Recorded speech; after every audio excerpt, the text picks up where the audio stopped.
Hola a todos, ¿qué tal? Muy buenas, bienvenidos a una nueva emisión de En Profundidad, un espacio de teletica.com en el que analizamos temas del ámbito nacional e internacional, como su nombre lo dice, en profundidad. Hoy se dio una segunda conferencia de prensa por parte del presidente electo, don Rodrigo Chávez, en la que presentó parte de su gabinete. Estamos hablando, por decirlo de alguna manera, el segundo grupo que se presenta. El primero se dio a conocer hace un par de semanas precisamente y hoy hace un nuevo anuncio, y en esta oportunidad destaca gente que va a estar en los puestos importantes en el tema de Hacienda, en el tema fiscal, en el tema económico. Así que vamos a hacer un repaso de lo que se nombró esta tarde, este mediodía, parte de la tarde, por parte del poder del próximo presidente, y que va a ser todo el poder ejecutivo. Y también vamos a tener como invitado a quien ya nos acompaña vía remota, don Gerardo Corrales, es un especialista en análisis económico y financiero, para comprender un poco el panorama al que va a tener que enfrentarse este equipo económico del próximo presidente de la República. Primero que todo, don Gerardo Corrales, muchas gracias por aceptar nuestra invitación. Sé que está por allá por Guapiles, me imagino que está lluvioso. Aquí la sabana está lloviendo también. Muy buenas tardes. Buenas tardes, don Rodolfo. De nuevo, gracias por la oportunidad en su programa. Efectivamente, estoy aquí en la zona atlántica, en Guapiles, y sí está muy lluvioso. Bien, vamos a aprovechar el tiempo para pues empezar a hacer un repaso de lo que ocurrió este mediodía y parte de la tarde. Vamos a ver imágenes de la conferencia de prensa en la que el presidente electo, don Rodrigo Chávez, anunció este segundo grupo de ministros y ministras y presidentes ejecutivos, en fin, que van a estar en el próximo gobierno, por lo menos en el inicio. En materia económica y de Hacienda, por supuesto, destaca, como ministro de Hacienda es Nogui Acosta, quien fuera el viceministro de Ingresos, si no me falla la memoria, a inicios de esta administración que está por concluir. Don Nogui Acosta, que también está vinculado al Ministerio de Hacienda. También en el campo de la economía, en el Ministerio de Economía, Industria y Comercio, don Francisco Gamboa fue anunciado esta tarde como el jerarca de esa cartera, y también hubo anuncios relacionados con el Banco Central. Ahí don Roger Carvajal es quien fue anunciado esta tarde como el jerarca del Banco Central. Así las cosas. Perdón, don Roger Madrigal, dije don Roger Carvajal, no, Roger Madrigal es el economista que estará a cargo del Banco Central, don Nogui Acosta del Ministerio de Hacienda y don Francisco Gamboa como el encargado de la cartera de Economía, Industria y Comercio. Por supuesto que hubo otros anuncios importantes, el AIA, el INS, el Consejo Nacional de Producción, el PANI, el INAMU, el Ministerio de Justicia. Usted puede encontrar todos los detalles en teletica.com, donde hay una amplia nota acerca de este tema. Pero concentrémonos en el tema económico. Don Gerardo, usted ayer dio una interesantísima exposición en una actividad a la que asistió un grupo importante de personas, una actividad que entiendo se puede repasar en una página que usted tiene que se llama Economía Hoy. Ahí está, entiendo, toda la presentación completa. Y usted habló de un panorama que presentaba tres componentes importantes. Me gustaría que nos hiciera un resumen de esa presentación, porque básicamente encierra mucho en el contexto internacional que va a afectar la dinámica económica en nuestro país en los próximos meses, o que ya lo está afectando, don Gerardo.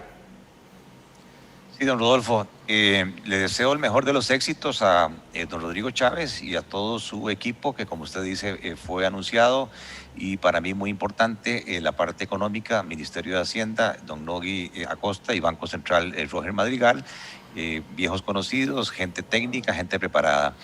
Yo creo que no hay tiempo que perder. Hubiese querido una situación menos complicada. Lamentablemente el entorno global está muy complejo debido a que no se había terminado el tema de la pandemia del COVID, el tema que se llama de la crisis de los contenedores que disparó el precio del transporte cuando entramos a una crisis bélica. Entonces, en menos de 2 años nos vemos enfrentados a 3 fuerzas negativas globales, y siendo Costa Rica una economía muy abierta al comportamiento del sector externo, porque exportamos, importamos, tenemos inversión extranjera directa, sin duda estas 3 crisis juntas están causando efectos negativos en crecimiento económico. El Fondo Monetario acaba de decir que el crecimiento mundial ya no va a ser 4.4, la guerra le recortó casi un 1%, el mundo va a crecer 3.6%, y hoy precisamente el Banco Central de Costa Rica acaba de anunciar, y de igual manera, que el crecimiento ya no va a ser en Costa Rica 3.9, sino que vamos a crecer 3.4. ¿Eso qué significa? Van a haber menos ventas, van a haber menos ingresos, y lamentablemente el desempleo se va a ver afectado. Pero junto con esto, que esa es la gran preocupación, hay un fenómeno mundial de incremento de precios conocido como la inflación.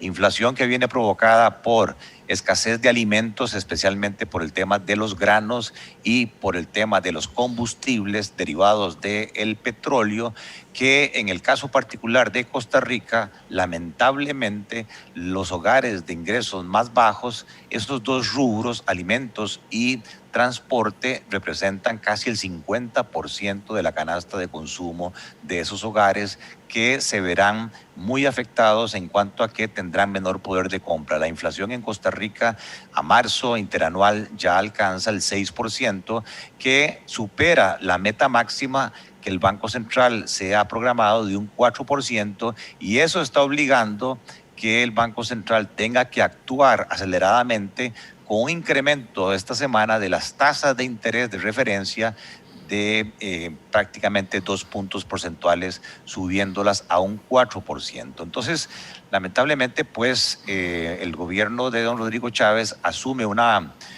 papa caliente, diríamos, entre manos, y que mi recomendación es que no hay tiempo que perder. Deberían montar, liderado por el vicepresidente Brunner, que es el jefe del equipo económico, un cuarto económico de guerra, un War Economic Room, para poner en acción, ejecutar una serie de medidas que vengan a paliar el impacto en los presupuestos familiares y de las empresas, la inflación, las tasas de interés, el tipo de cambio que se está devaluando, y junto con eso un menor crecimiento económico. Don Gerardo, hagamos esto, hablemos de las causas, las consecuencias y las posibles soluciones en los próximos minutos. Vamos a las causas, y usted detallaba una ayer, y de verdad invito a la gente a que visite esta página de Economía Hoy, que resume o que presenta más bien toda la exposición que usted hizo. Pero hablemos un momento de las causas internacionales, y usted mencionaba la pandemia de COVID-19. Hay gente que en este momento podría decir, bueno, pero esto ya está de salida, ya se salió, ya prácticamente lo que estamos esperando es que nos quitemos la mascarilla, porque ya todo el mundo está como era antes de la pandemia, en la prepandemia. ¿La pandemia de COVID todavía sigue generando estragos? Sí, lamentablemente las cifras que yo mostraba ayer por cada 1.000.000 de habitantes de nuevos casos de contagio siguen en aumento, particularmente en el caso de Europa. Hay países como Francia, como Italia, como Reino Unido, que están mostrando indicadores de más de 1.000 casos diarios por cada 1.000.000 de habitantes. Y también el caso particular de China preocupa, porque ellos están tratando de reducir los contagios y tomando medidas extremas que tienen implicaciones en la actividad económica, con grandes confinamientos masivos que paralizan actividad económica de una gran potencia mundial, pero también paralizan puertos como el puerto de Shanghái, que lleva a su vez como consecuencia un estrujamiento, una complicación de logística en lo que son contenedores, que hace que entonces se dificulte el comercio, el trasiego, el transporte, y casi que el 80% del volumen comercial del mundo se moviliza vía marítima, y esto está ocasionando que haya, entre comillas, presa de buques, de barcos, de contenedores en ciertos lugares donde no son necesarios, y más bien faltante de esos medios de transporte en puertos asiáticos, y eso hace que de nuevo el precio de un contenedor de 40 pies que antes de la pandemia estaba en $1,600 vuelva a subir, y estamos hablando de niveles ya de $8,000, que hace que incluso en muchos de los casos sea más caro el transporte que el contenido de muchos de estos contenedores, o que haya de nuevo retrasos en el suministro de mercancías, que ese desabastecimiento causaba aumentos de precios por escasez. Y la tercera fuerza es la crisis bélica, donde Ucrania es un gran proveedor de granos, de maíz, de trigo, de cebada, que no solamente dispara los precios, sino que también hay temores que se pierda la cosecha del año 2022, y que Ucrania provee casi el 30% de la oferta mundial de granos, y que por temas de desabastecimiento los precios se sigan disparando. Y tanto Ucrania como Rusia son grandes proveedores de petróleo, y eso está haciendo que el barril del petróleo vuelva a superar la barrera de los $100, y siendo nosotros un gran importador de petróleo, donde la factura petrolera nuestra se acerca ya a los $1,800 millones, lo que uno puede prever es que vamos a seguir viendo aumentos en el litro de gasolina, en el litro de diésel, que se acerca ya a los 1,000 colones, junto con aumentos en los alimentos. Y como si fuera poco, hubo un problema también climatológico en el Brasil, que generó un faltante de café, y el precio interanual, marzo contra marzo, del café ha subido un 40%. Entonces, claro que es de preocupar todos estos elementos, porque el peor impuesto que hay en el mundo es la inflación, porque la inflación lo que hace es meterse al bolsillo de los costarricenses, de los ciudadanos, y restarles poder de compra. La gente va a poder comprar menos con el mismo salario, y pues repito que esto va a afectar mayoritariamente a los hogares más pobres, y uno podría presagiar que los niveles de pobreza total y pobreza extrema con estas consecuencias pues lamentablemente se van a ver incrementados. Bien, vamos ahora sí a detallar un poquito más esas consecuencias que ya usted nos estaba adelantando. Hablemos de la inflación. ¿Dentro de cuánto uno podría ya notar, o podríamos todos notar, que ese aumento sostenido en los precios va a, digamos, a ser mucho más visible, y ya nosotros empezamos a notarlo como una preocupación, ya no como futura preocupación, sino como algo que ya está impactando directamente? La invasión, digamos, de Rusia a Ucrania fue el 24 de febrero. Antes de eso, la crisis de los contenedores ya hacía que la inflación de Costa Rica, que el año pasado fue de 1.7%, empezara a crecer en el rango del 3%. Pero a fines de febrero y a fines de marzo, ya la inflación interanual se acerca al 6%. Y el Fondo Monetario presagia que la inflación en los países emergentes va a estar cercano al 8%.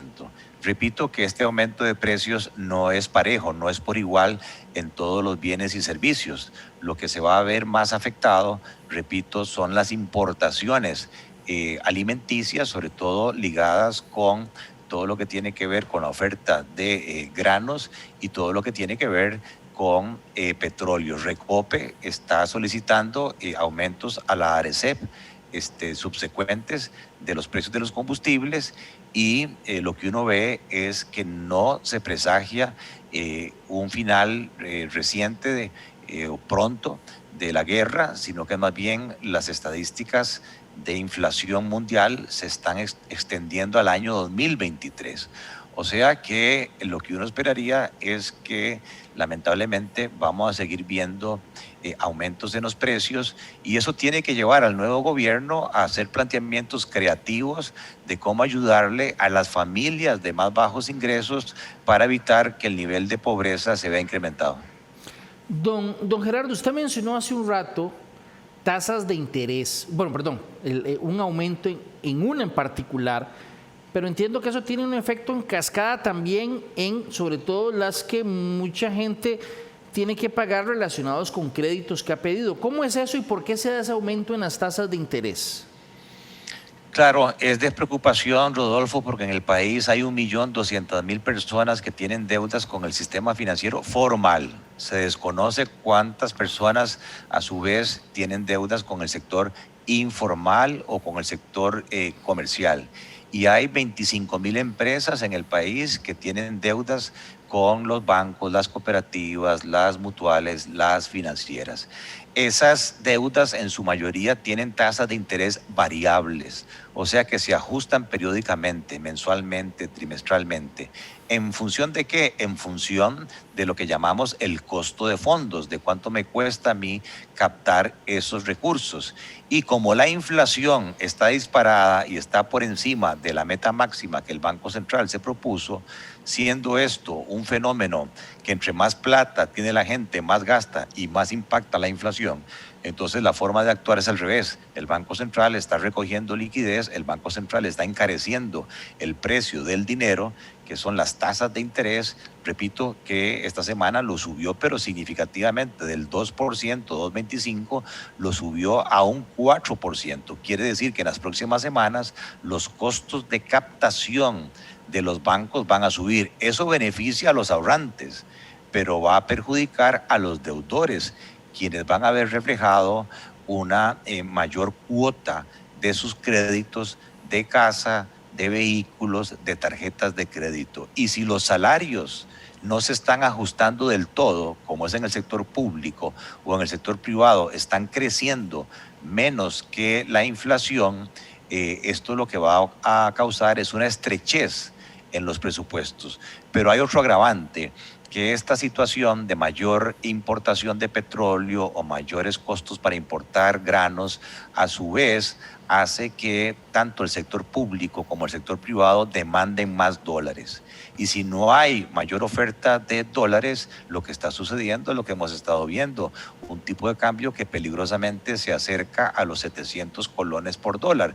Y de ese 1.200.000 personas que tienen deudas en el sistema formal, 760.000 familias tienen deudas en dólares sin generar dólares.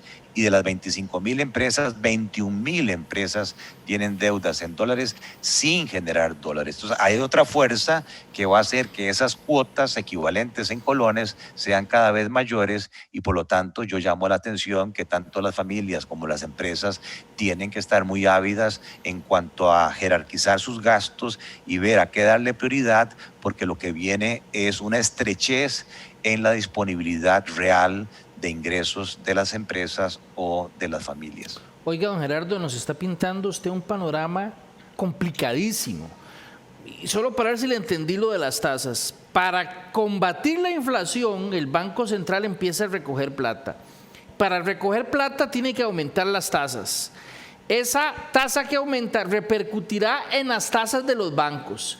Y eso va a hacer que quienes tienen préstamos van a tener que pagar más por esos préstamos. Pero peor aún si el préstamo es en dólares, porque si usted me está diciendo que para comprar más o comprar el combustible ocupamos dólares, porque no nos aceptarán colones fuera del país, esa demanda de dólares hará que el precio del dólar también suba. ¿Le entendí bien eso? Excelente, Rodolfo, buen alumno. Me parece que uno quisiera hacer... Es una serie hilvanada de malas noticias. Sí, es un círculo vicioso, lamentablemente, que sube los precios en general, precio del dinero, llamado tasas de interés, precio de la canasta básica, ¿verdad? Tanto gasolina, alimentos y otros productos, y precio del dólar. Son tres fuerzas actuando. Pero a su vez, la subida de tasas que utiliza el Banco Central para evitar que los precios sigan subiendo, también tiene un efecto recesivo. Y ya el Banco Central hoy lo anunció, que la producción ya no va a crecer tanto. Y al no crecer tanto, los planes que habían hecho los empresarios de ventas pues no se van a cumplir, de repente van a ver sus inventarios llenos que no se venden, y lo triste es que el desempleo que venía bajando después de la pandemia, todo presagia a que de nuevo vamos a tener una subida en la tasa de desempleo. Hoy 330.000 familias no tienen ingresos porque no tienen una ocupación, y muy posiblemente ese número va a aumentar por esta situación de incertidumbre, por esta situación de inflación, de tipo de cambio, de tasas de interés. Y por esa razón yo hago, con todo el respeto y con toda la humildad, un llamado al nuevo gobierno de que no hay tiempo que perder. Qué dicha que ya nombraron el gabinete, las posiciones claves, porque hoy mismo, este fin de semana, deberían reunirse de emergencia para diseñar un plan que venga a mitigar estos riesgos que claramente se están viendo en el panorama internacional. Aquí tengo una serie de comentarios y preguntas, voy a leer un par tal vez. Bueno, dice Norma Suárez, don Gerardo, de un pronóstico más alentador. Pues, ojalá uno pudiera escoger los pronósticos, ¿verdad? Pero por lo que usted me está diciendo es poco margen para buenas noticias, por lo menos a partir del panorama mundial, ¿verdad? Sí, esto es un fenómeno mundial, esto no es un caso particular de Costa Rica, ni es un caso en particular de Rodrigo Chávez y su gente, no, es un fenómeno mundial que se tiene que hacer frente, ocasionado por 3 crisis inéditas en los tiempos: la pandemia, los contenedores y la crisis bélica. Y entonces sí, uno quisiera decir que el país va a crecer 7%, que la inflación va a ser 0, que el tipo de cambio más bien se va a apreciar, pero eso no es lo que estamos viendo en el panorama.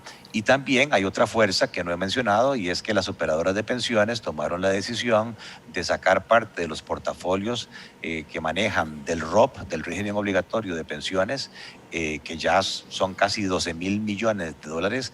Parte de ese portafolio lo están invirtiendo en el exterior, y esto viene a meterle una presión adicional al tipo de cambio, en el tanto en que empiezan a demandar dólares para sacarlos del país. Entonces, repito, no es que uno sea ave de mal agüero ni que sea pesimista, es una realidad que hay que transmitirla, y ante ese entorno lo que procede es armarse bien. Ya tiene el equipo conformado, y entonces empezar a implementar un plan de emergencia para mitigar los riesgos que se avecinan. Dice David Villavicencio, pregunta, ¿y por qué nos preocupa el asunto de los granos? Creo que aquí hay gente que trabaja duro en esos casos, me imagino que está hablando de productores nacionales. ¿Por qué? ¿Por qué nos preocupa el asunto de los granos, don Gerardo? Bueno, porque nosotros importamos muchos de estos granos, maíz, trigo, mucho viene de afuera, es importación y es mucho más caro, y entonces todos los componentes que utilicen como materia prima, trigo, maíz, cebada, se van a dar cuenta que los que se produce en Ucrania, de importación mucho de eso son mayores. Ucrania es considerado el gran granero de Europa. Como decía, cerca del 30% de la oferta mundial de granos viene de Ucrania. Y con toda esta guerra se están destruyendo carreteras, puentes y las mismas siembras. Eso hace que entonces haya no solamente un tema de mayores precios, sino de desabastecimiento de producto. Y eso lo que ocasionará es que los costos de producción de todos los productos finales, como el pan, ¿verdad?, como otros derivados de los granos, como los pollos que consumen granos, tengan que subir también de precios. Entonces es una cadena, como usted decía, es un círculo vicioso que ante esa situación el gobierno tiene la responsabilidad de establecer un plan de acción para mitigar el impacto negativo de estas crisis inéditas. Vamos a ver, en alguna medida el Banco Central tiene que escoger, por lo que usted explicaba, en alguna medida opciones que pueden mitigar un problema pero aumentar otro. Entonces hay que buscar, me imagino, como un balance en la solución, porque si no se aumentan las tasas de interés, tal vez no repercute en el préstamo, pero aumenta la inflación de un montón de productos, el precio de un montón de productos en otro lado. Entonces, en esa decisión de ver cómo corrijo un problema acá, el banco también tiene que medir que su contramedida genera otro problema.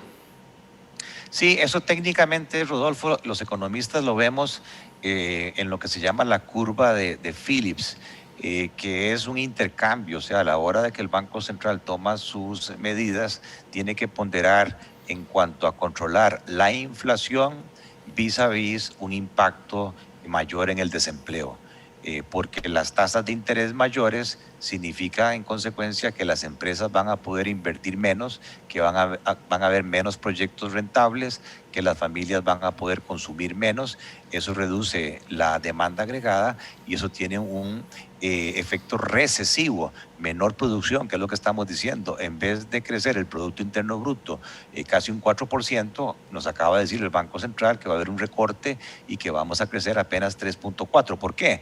Bueno, nuestros socios comerciales principales, Estados Unidos, Europa, están con menores ingresos a su vez y por lo tanto las exportaciones nuestras se van a ver afectadas, tanto las exportaciones del régimen definitivo como las exportaciones de zonas francas, y la inversión extranjera directa no va a ser tan amplia como se creía.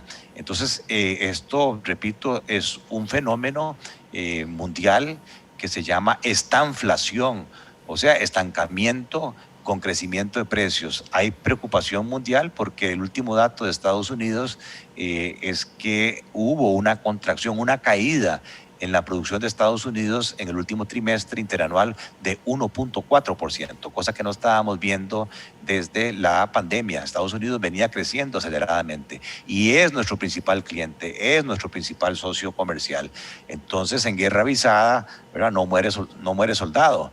No es que uno esté deseoso de plantear temas negativos, pero con independencia de quién hubiese llegado al Poder Ejecutivo, hubiese sido José María Figueres o como lo es Rodrigo Chávez, se hubiesen tenido que enfrentar a este panorama adverso y por lo tanto la responsabilidad es, repito, conformar un plan de acción que nos venga a ayudar a mitigar los efectos de estas crisis. Ahora bien, don Gerardo, una última pregunta, pero que nos lleva al inicio de la conversación.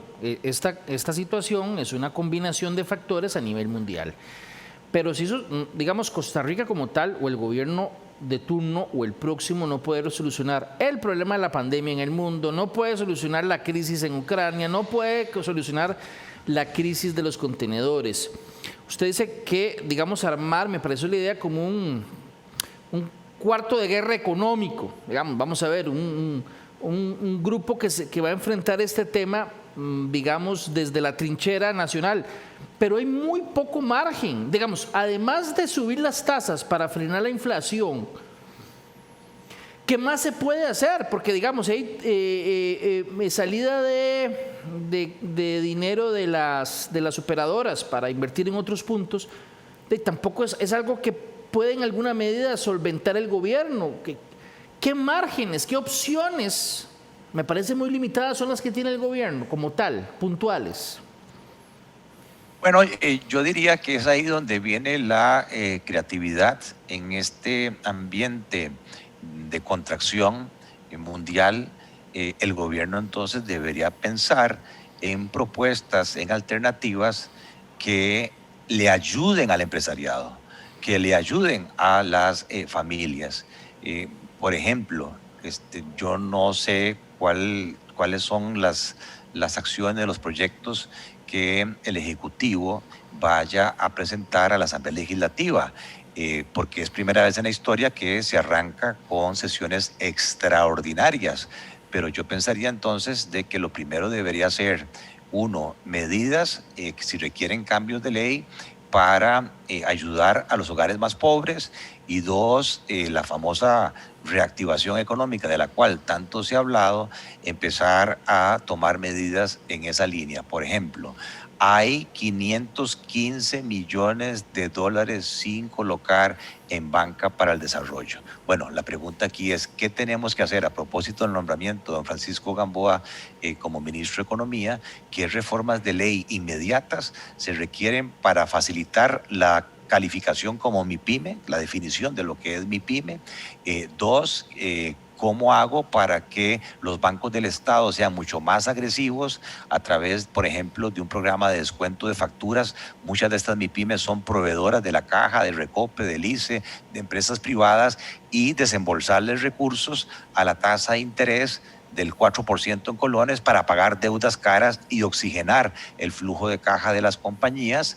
De nuevo, la Caja Costarricense, el Seguro Social, tiene que replantearse todo el tema de las cargas sociales, cómo hago para quitarle ese peso a los costos de producción de los empresarios.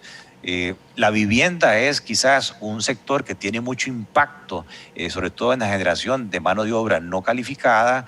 Entonces, ¿cómo hago para facilitar la generación de créditos hipotecarios, de fondos que hoy no tienen dónde invertir? Las operadoras de pensiones, las reservas del INSS, las reservas de la Caja no tienen dónde invertir. Aquí se podría crear un fondo de vivienda que contrate a los bancos para que originen casas de clase media, clase baja, se las vendan a este fondo a su vez emita bonos que los compren las operadoras de pensiones y poder ofrecerle a la gente recursos de largo plazo a tasas atractivas. Los bancos, para fortuna, están llenos de liquidez, pero esa liquidez se orientó más a comprar bonos de gobierno. Bueno, uno podría abrir un programa para que la gente empiece a trasladar esos créditos en dólares de esas 760,000 familias y 21,000 empresas a colones, para evitar todo ese impacto negativo que puede provocar una devaluación creciente.